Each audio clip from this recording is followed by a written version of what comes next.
Nosotros vamos a dejarle ahora el espacio para los chicos de héroes,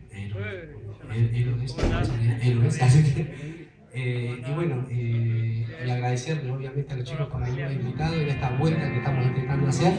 Y bueno, le queremos dedicar a todos esta última canción y al Mati que anda por ahí también, al hijo de Juan, porque son niños y está muy bueno que se estén involucrando en esto, así que tratemos de dar el mejor ejemplo posible.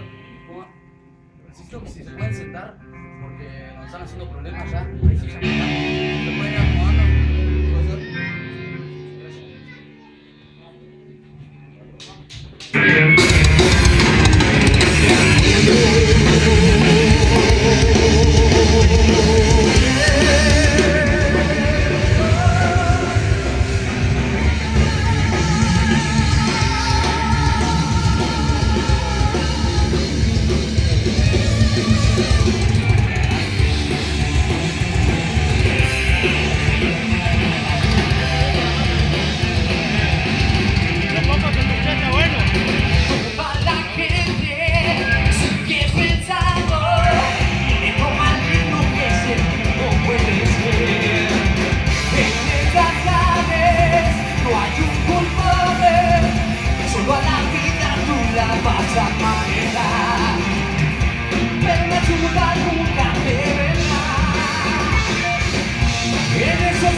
David.